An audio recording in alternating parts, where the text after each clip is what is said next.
Hello, my name is Danielle Duff, and I'll be your presenter today.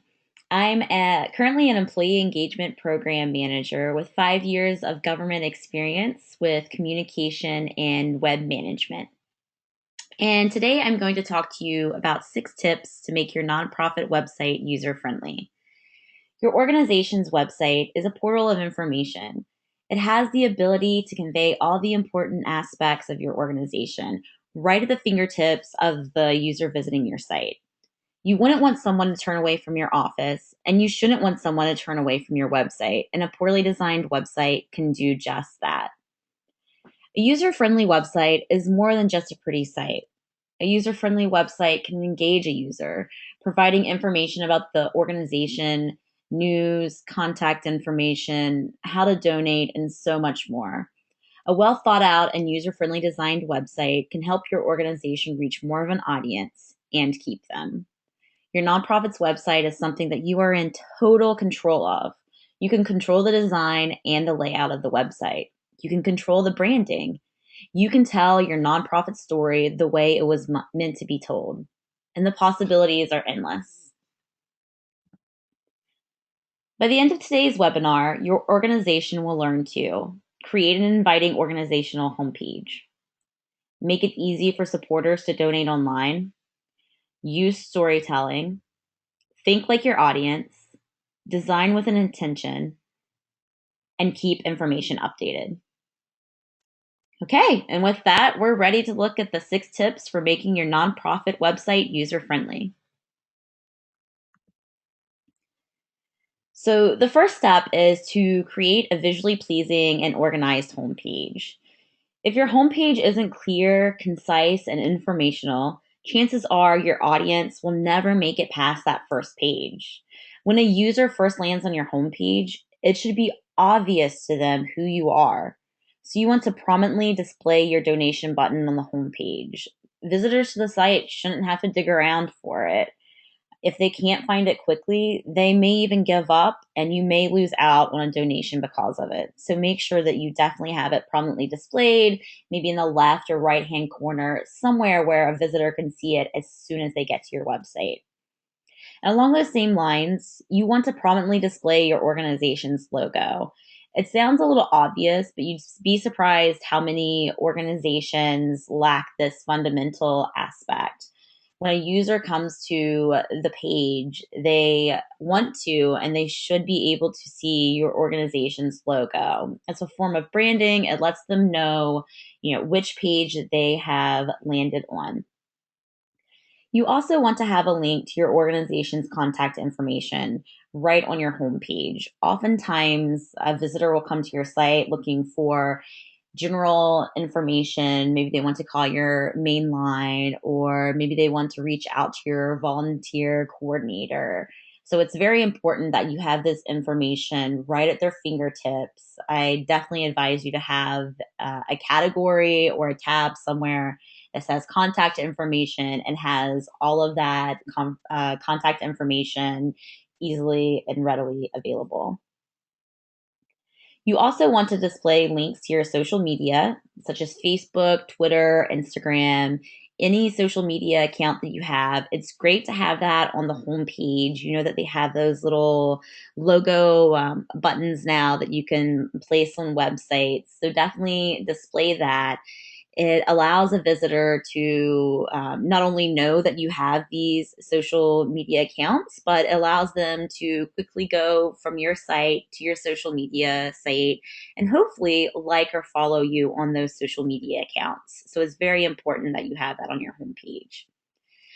And finally, you want to have a section for people who want to get involved. And I think you can draw them in with compelling titles such as Get Involved, Take Action, What You Can Do. And visitors really will be drawn into this type of wording because it's very action oriented and it puts that action on the user. They might be passionate about the cause. They came to your website and they're looking for ways that they can make a difference. So you definitely want to play into that for them.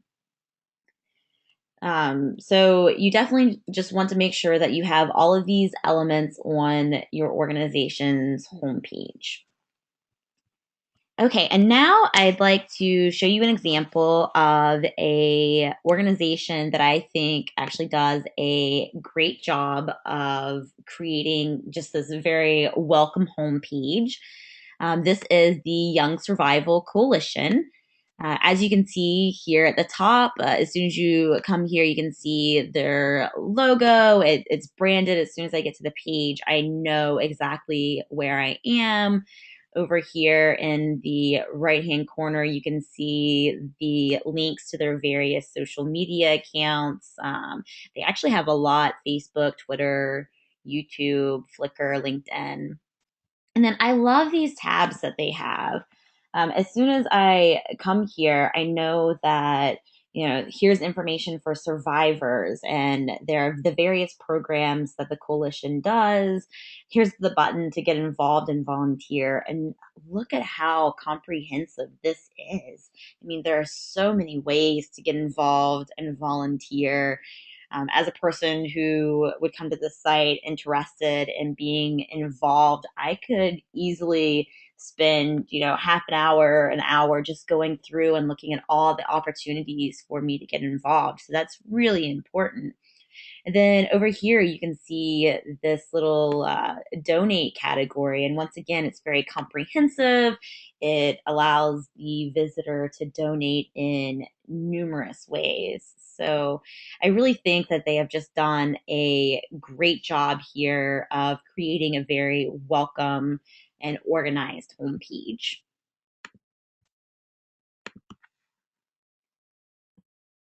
Okay, so the next step, it kind of goes along with what I was talking about earlier with the donation button.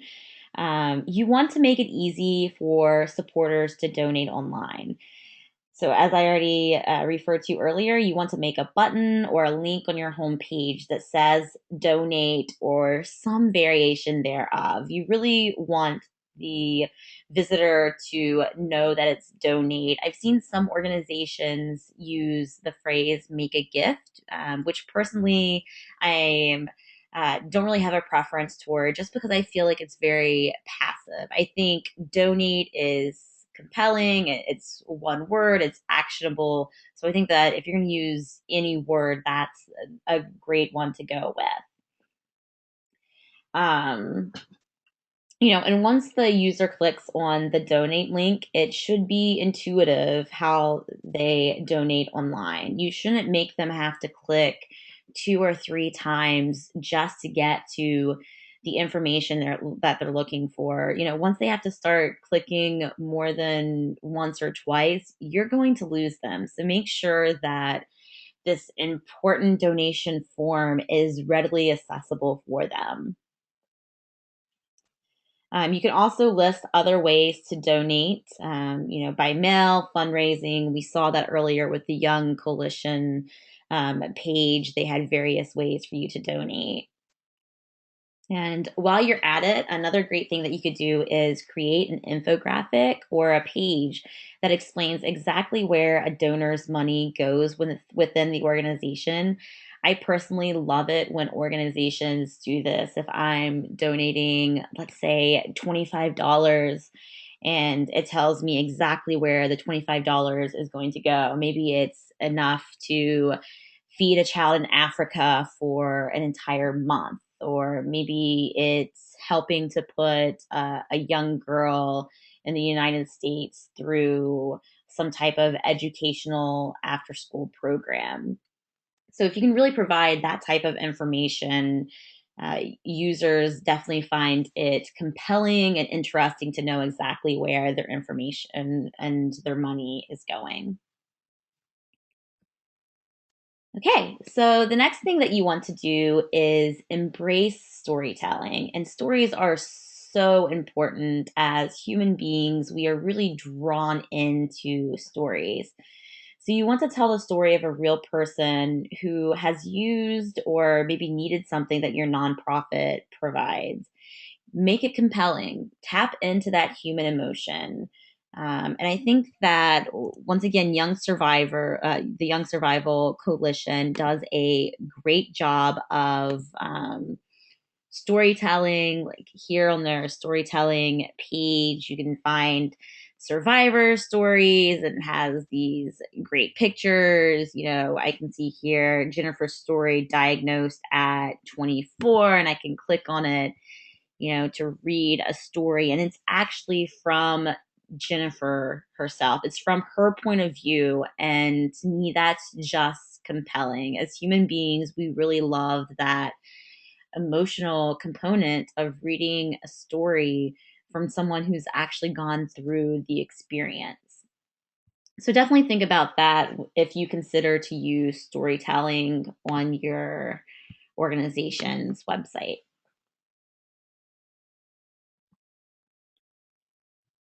Okay. The next thing that you should do is think like your audience. Don't turn them away by using office lingo or jargon or technical terms. You really want to use terms that, your average Joe would understand. So if you are in the medical profession or maybe dealing with breast cancer or breast health, you want to use words that your average person would know and understand. And you also want to begin to think like your audience. Would they understand a lengthy paragraph that you just wrote on medical procedures? Probably not. Is there a way to shorten it and maybe write it in a way that the average person would understand? Of course. So you really want to think from the point of view of your audience visiting the page. Don't think from the organization's point of view. This is all about your audience. And then, in addition to text, you should also think like your audience when designing your page. What does your audience want to see on your page? Where would they go to look for specific information? Is your page intuitive? If your audience lands on your page, are they going to know where to find something? Let's say if they're looking for events, are you going to have it somewhere easy and intuitive for them to find? Or is it going to be buried under um, let's say it's buried under your About Us page and then buried under contact information, somewhere that a user wouldn't really think to go. So you definitely need to keep that in mind. And if you're not sure how your audience thinks, consider asking them. Usability studies are a great way to learn about your audience and what they expect from your page. You can definitely look up more information on usability studies, but basically, it's just a way of asking your audience where they would expect to find certain things on your page, and they can walk you through and show you. Or maybe you even ask your audience, what do you like about our page? What did you find confusing? These types of probing questions can really provide answers that can help you create a page that is more user friendly for your audience. Once again, I want to show you the Young Survival Coalition page. I think that they do a great job of thinking like their audience. Um, at the top of the page, they have the separate tabs for young survivors and corporate sponsors and partners and for volunteers. So they definitely have catered it to a specific audience. If an audience is coming to this page, they know exactly where to go. If I'm a young survivor, I know to click here. If I want to get involved or volunteer, I click here. And if I want to become a partner or a corporate sponsor, I know that I can click here.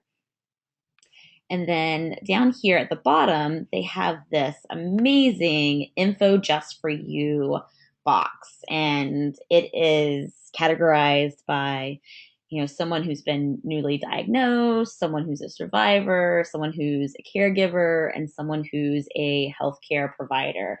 So once again, this kind of tailored approach works really well, especially when you have several different types of audiences coming to visit your page. And users really appreciate this type of tailored information. It makes it easy for them to locate what they need all in one place. And it shows that your organization cares about them. And that's really important. Okay, and the next tip is to design with intention. On your page, you want to use uniform font and text size throughout your website. It should be similar. You should use larger fonts for your headings. The text under the heading should be a size or two smaller. Definitely make your font large enough for users to read. Don't go below 10-point fonts. And definitely avoid using all caps. Online, writing in all caps can signify that maybe you're angry or it really gives off a negative emotion. So you definitely want to stay away from that. You definitely want to avoid cluttering the page. The goal of the homepage shouldn't be to cram as much information as possible onto one page. The page needs to look clean to the eyes. So definitely use as much white space as you can. Break long paragraphs up.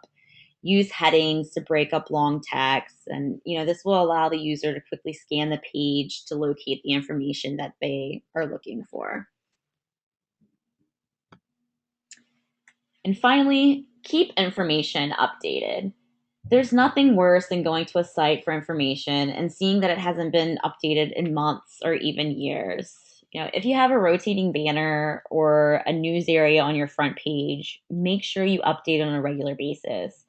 Keep your contact list up to date, especially as people come and go within the organization. If a user sees outdated information on the site, they may think that your organization is no longer in business or doesn't care enough to take care of its site. And I want to show you an example of a page that I visited recently. It's the Living in Pink homepage. And the first thing you see when you come to this page is the 10th annual Luncheon and Boutique, which I was drawn into. And I said, oh, okay, maybe this is something I can attend. But then immediately I saw that it happened in November of 2013. And because the website hasn't been updated since this event, the user might assume, like I did, that perhaps the organization ran out of funding or is no longer in operation, when that might not be the case at all. So definitely keep this type of information updated. You don't want your audience to come to your page and see outdated information. It could simply be that the Living in Pink organization forgot to update the homepage, or maybe they thought they just didn't have any new events or relevant information to replace the luncheon with. But even if they didn't have an upcoming event, they should have taken this down and kept it updated, maybe with a recent article or research or just anything that's more recent than this, because this was several months ago.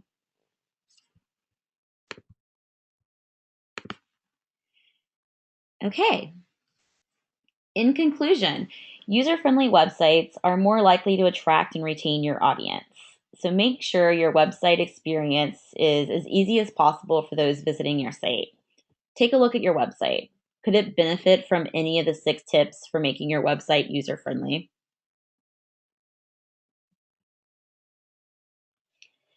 Okay. During this webinar, we reviewed several nonprofit websites to see how well they did with the 6 tips. Now it's your turn. I challenge you to look at a competitor's website and note the following. What did you like about their site? What could be improved? And finally, is there anything that they are doing with their site that you think would work well with yours? Managing a website requires time and dedication. You can and should keep coming back to the 6 tips for making your nonprofit website user friendly. Thanks so much for listening in today.